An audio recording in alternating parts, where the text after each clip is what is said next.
우리 사도신경으로 신앙 고백하시겠습니다. 나는 전능하신 아버지 하나님 천지의 창조주를 믿습니다. 나는 그의 유일하신 아들 우리 주 예수 그리스도를 믿습니다.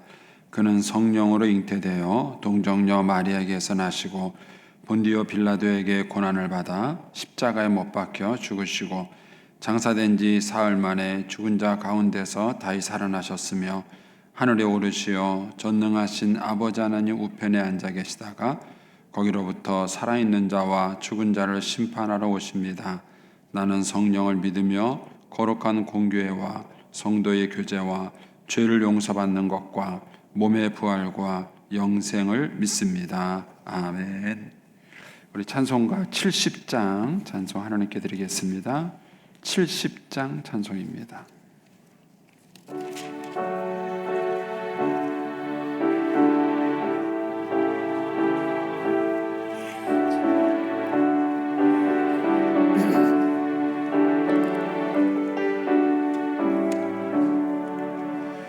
비난처 있으니 환난을 당한 자 이리 오라.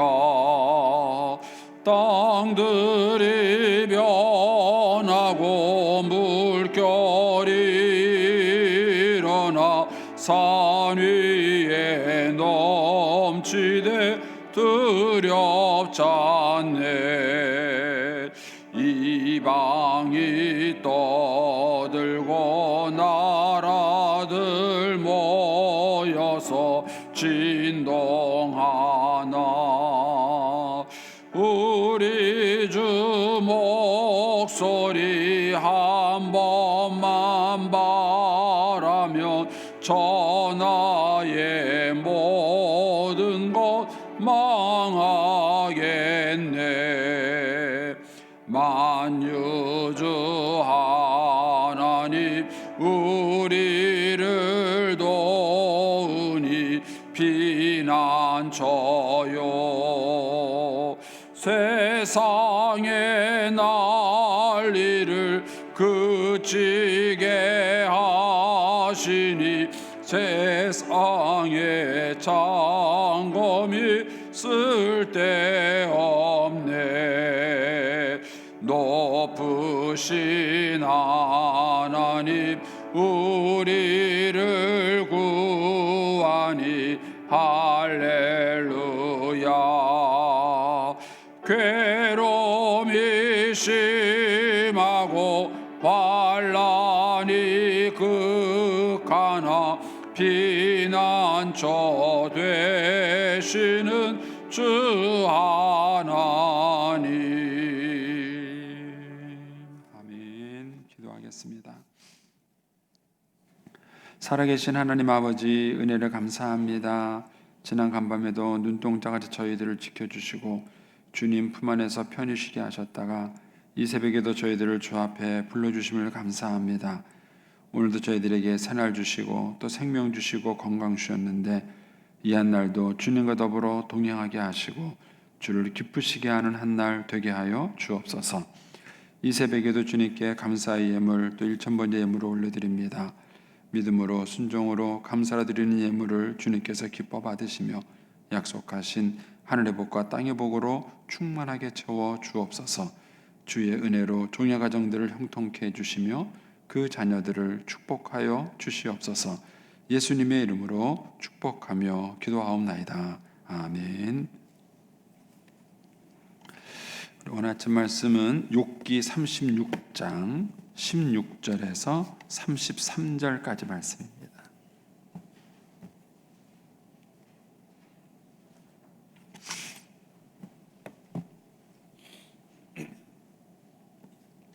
욥기 36장 16절에서 33절까지 말씀입니다. 같이 봉독하겠습니다. 그러므로 하나님이 그대를 환난에서 이끌어내사 좁지 않고 넉넉한 곳으로 옮기려 하셨은즉 무릇 그대의 상에는 기름진 것이 놓이리라. 이제는 악인의 받을 벌이 그대에게 가득하였고 심판과 정의가 그대를 잡았나니 그대는 분노하지 않도록 조심하며 많은 뇌물이 그대를 그릇된 길로 가게 할까 조심하라. 그대의 부르짖음이나 그대의 능력이 어찌 능히 그대가 곤고한 가운데서 그대를 유익하게 하겠느냐. 그대는 밤을 사모하지 말라. 인생들이 밤에 그들이 있는 곳에서 끌려가리라. 삶과 악으로 치우치지 말라. 그대가 환난보다 이것을 택하였느니라. 하나님은 그의 권능으로 높이 계시나니 누가 그같이 교훈을 베풀겠느냐. 누가 그를 위하여 그의 길을 정하였느냐. 누가 말하기를 주께서 불의를 행하셨나이다 할 수 있으랴. 그대는 하나님께서 하신 일을 기억하고 높이라. 잊지 말지니라. 인생이 그의 일을 찬송하였느니라. 그의 일을 모든 사람이 우러러 보나니 먼 데서도 보느니라. 하나님은 높으시니 우리가 그를 알 수 없고 그의 횟수를 헤아릴 수 없느니라. 그가 물방울을 가늘게 하시며 빗방울이 증발하여 안개가 되게 하시도다. 그것이 구름에서 내려 많은 사람에게 쏟아지느니라. 겹겹이 쌓인 구름과 그의 장막의 우레소리를 누가 능히 깨달으랴. 보라, 그가 번갯불을 자기 사면에 펼치시며 바다 밑까지 비치시고 이런 것들로 만민을 심판하시며 음식을 풍성하게 주시느니라. 그가 번갯불을 손바닥 안에 넣으시고 그가 번갯불을 명령하사 관역을 치시도다. 그의 우레가 다가오는 풍우를 알려주니 가축들도 그 다가옴을 아느니라. 아멘. 이 새벽에도 주의 은혜와 축복이 함께 하시기를 축원합니다. 이제 계속해서 이제 그 엘리후의 그 네 번째 그 연설의 이제 일부분입니다.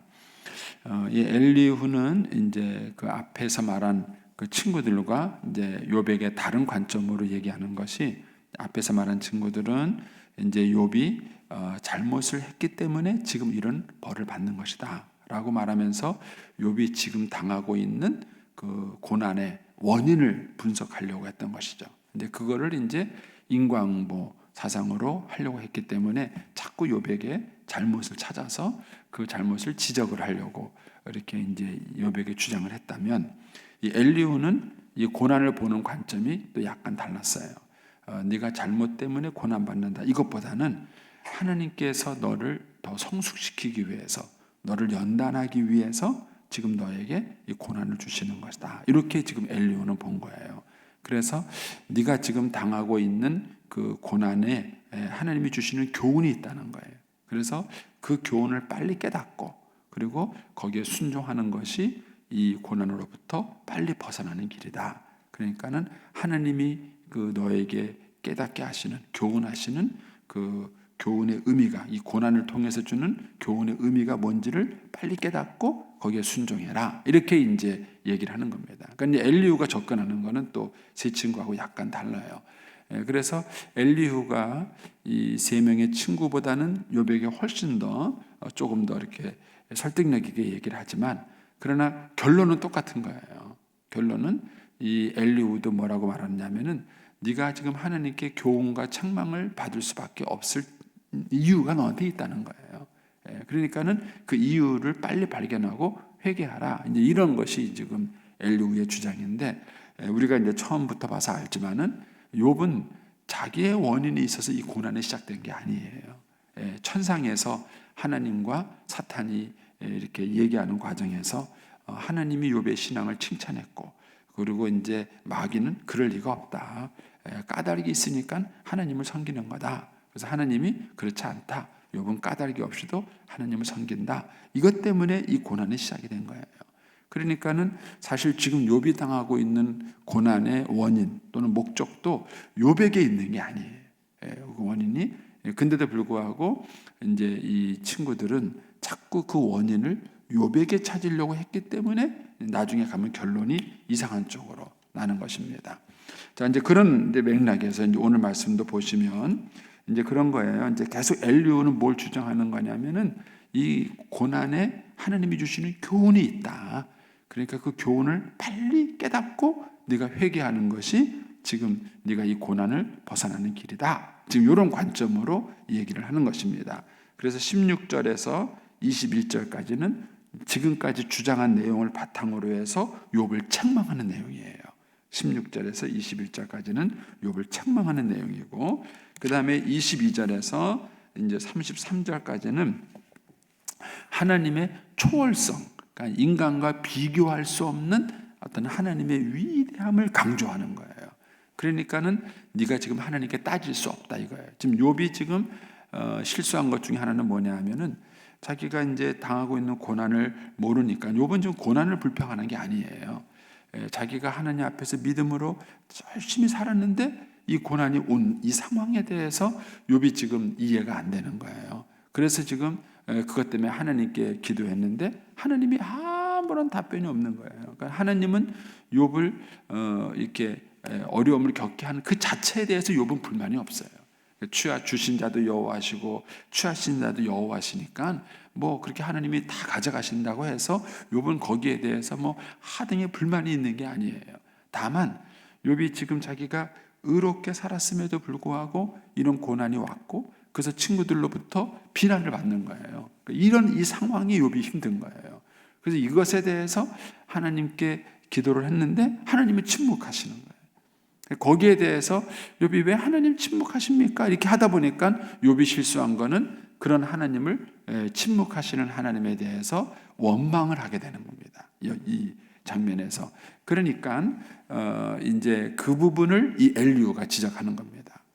하나님은 너무 위대하신 분이기 때문에 네가 감히 하나님 앞에 가서 가타부타 말할 그런 존재가 못 된다. 이제 그 얘기를 하기 위해서 이제 22절에서 33절까지의 하나님이 어떤 분이신가에 대한 얘기를 하고 있는 것입니다. 이게 지금 오늘 말씀의 전체 흐름입니다.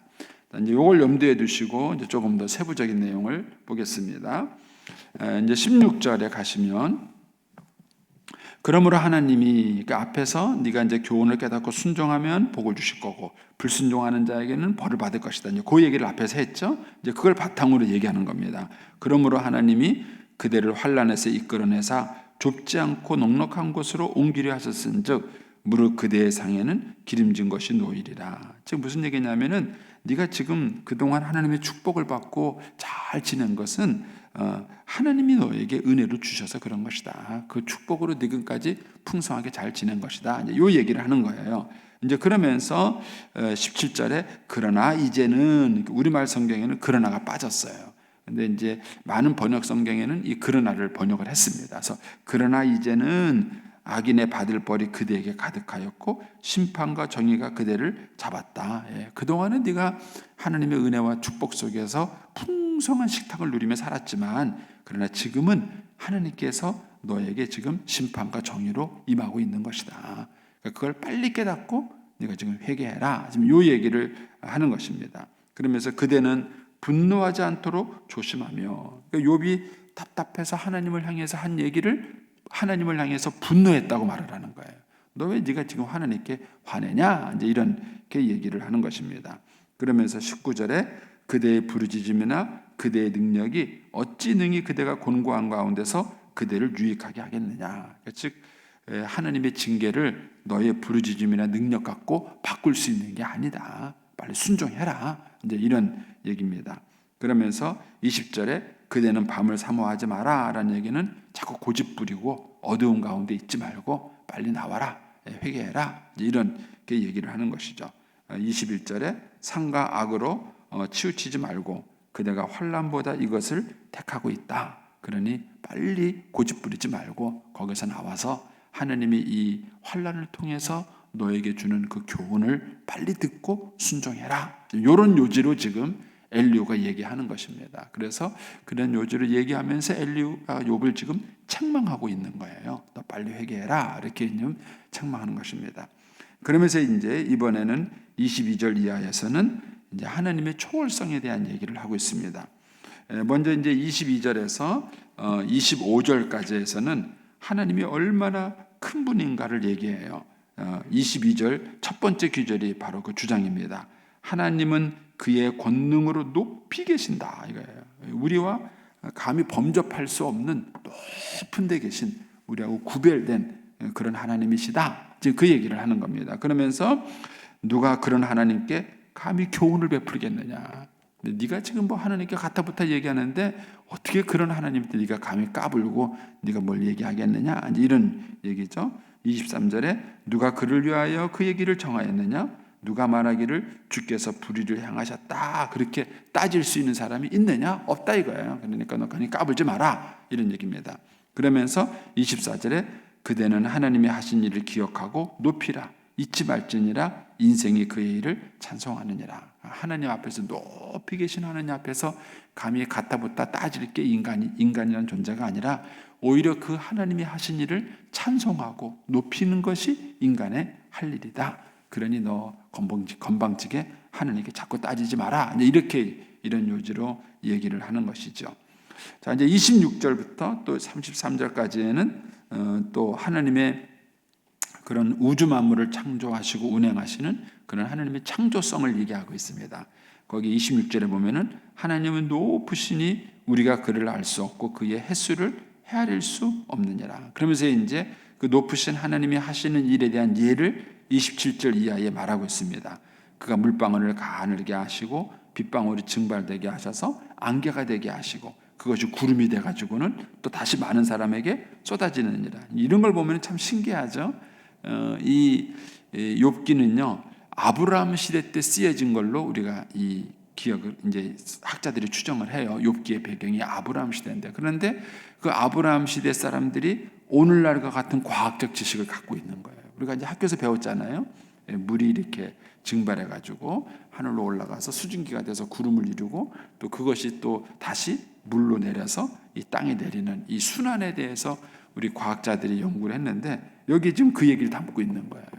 이런 걸 보면은 참 이 성경이 놀랍다는 것을 보게 돼요. 이게 이런 오랜 시대 때 얘기에 이제 이런 얘기를 하는 겁니다. 그러니까 하나님께서 지금 이 세상을 운행하고 있다는 거예요. 이제 그런 하나님의 그런 이제 창조성, 전지성을 얘기하고 있습니다. 그러면서 29절에 겹겹이 쌓인 구름과 그의 장막의 우레소리를 누가 능히 깨닫겠느냐. 하나님이 세상을 이렇게 운행하시는 그런 것을 누가 감히 다 알겠느냐. 놀랍죠. 그래서 사실 과학이라는 것은 뭘 만들어내는 게 아니라 이미 하나님이 만들어 놓으신 그 창조의 질서를 과학은 발견하고 있을 뿐이에요. 그래서 그 과학의 원리를 발견해 가지고 우리의 생활에다가 응용하고 있을 뿐이지 과학이 뭐 없는 걸 있는 걸로 만들어내는 그런 능력이 있는 게 과학이 아니에요. 근데 지금 인간들이 자꾸 착각하는 거예요. 과학이 발전하면서 마치 인간이 무에서 유를 만들어낼 수 있는 것처럼 착각을 하고 있는 것뿐이죠. 이제 30절 보겠습니다. 그래서 이번에는 이제 번개 얘기를 하는 거예요. 보라, 그가 번개불을 자기 사면에 펼치시며 바다 밑까지 비치시고 이런 것들로 만민을 심판하신다. 그렇죠? 번개불이 번쩍하면은요, 이 바다가 어느 정도 심중으로 들어가면은 빛이 없다 그래요. 깜깜하다 그럽니다. 햇빛이 미칠 수 있는 범위가 있는 것이죠. 근데 이제 그런 어두운 바다도 이렇게 번개가 번쩍할 때 그 빛이 깊은 데까지 들어가서 거길 밝히는 겁니다. 놀랍죠? 이 사람들이 잠수함 타고 바닷속도 안 들어가 봤을 텐데 이런 원리를 안다는 게 이게 참 놀랍습니다. 그래서 이제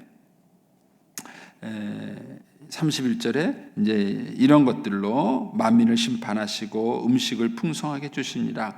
그가 번갯불을 손바닥 안에 넣으시고 그가 번갯불을 명령하사 관역을 치시는도다. 하나님이 다 이 모든 걸 운행하고 다스리고 있다는 것이죠. 그러면서 그의 우레가 다가오는 풍우를 알려주니 그랬죠. 먼저 소리가 먼저 들리죠. 번쩍하고 꽝 하고 들리죠. 그러다가 좀 시간이 지나면 비가 우르르 쏟아지잖아요. 이제 그 얘기를 지금 하고 있는 거예요. 이 자연의 그 이치를. 그런데 가축들도 그가 다가오면 아느니라. 가축들도요 신기하죠. 이 곤충이나 짐승들이 이 자연 재난을 먼저 안다 그래요. 그래서 뭐 지진 같은 그런 흔들림이 있으면은 이런 들짐승들이 먼저 막 피난을 한다 그래요. 이제 그걸 보고 이제 재앙을 예측하는데 이 얘기는 그런 얘기예요. 짐승도 아는 걸 네가 왜 모르느냐? 이런 이제 의도를 담고 있는 것입니다. 이런 걸 가지고 지금 이제 엘리후가 욥을 이제 책망을 하고 있는 것입니다. 그래서 네가 더 이상 고집을 피우지 말고 이 고난을 통해서 하나님이 너에게 주시는 교훈을 빨리 깨닫고 그리고 회개해라. 그것이 너가 지금 이 고난에서 벗어나는 길이다. 이렇게 지금 얘기를 해주고 있는 것입니다. 이해가 되세요? 네, 끝입니다. 네. 근데 이제 이 말씀을 가지고 이제 여러분들이 묵상을 하셔야 돼요. 이제 묵상을 하시고 하나님께서 이 말씀 속에서 나에게 어떤 음성을 들려주시고 말씀을 하시는가를 이제 여러분들이 묵상하시는 거예요. 제가 한 가지만 제가 오늘 아침에 같이 있는 묵상을 좀 나누겠습니다. 이 엘리후는요, 지금 욥이 당하고 있는 그 고난에 대해서 욥에게 자꾸 이해를 시키려고 그래요. 친구들도 마찬가지였고, 그래서 욥에게 자꾸 이해를 시켜서 욥으로 하여금 이들의 목적은 욥으로 하여금 그 고난에서 벗어나게 하려고 하는 것이 목적이에요.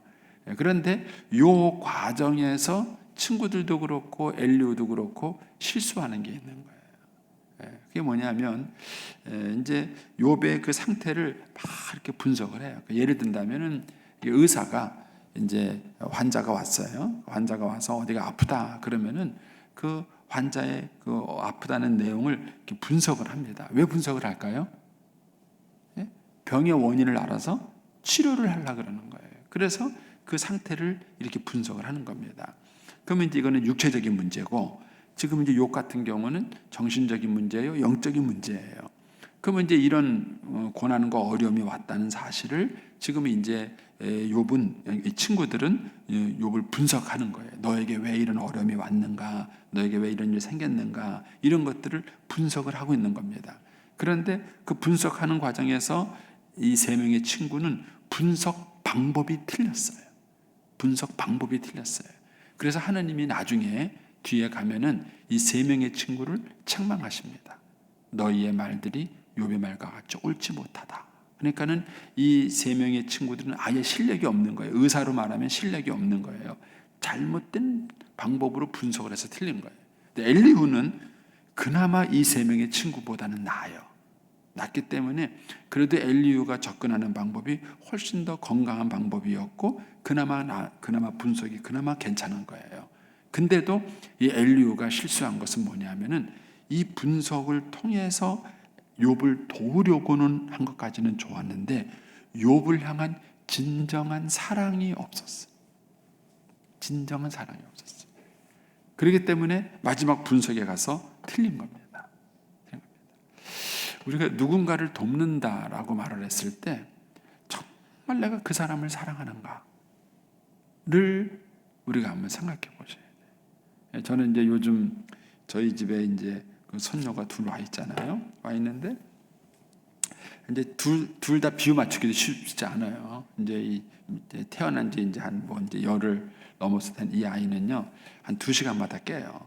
2시간마다 깨고 또 큰 애하고 다른 게 큰 애는 엄마 젖을 먹으면 2-3시간을 잤어요. 근데 이 녀석은요 막 깡깡깡깡깡깡 내는 거예요. 누워 있는 게 싫은지 막 깡깡깡깡 계속 사람으로 하여금 손이 가게 만드는 거예요. 그런데 이제 우리 또 큰 애는 이제 계속 이제 막 뭐 호기심도 많고 활동적이고 막 그러잖아요. 이제 20개월 됐으니까는요 막 이거 해주고 다녀요. 그러면서도 가끔씩 동생을 시기해요. 가끔씩 동생을 시기해요.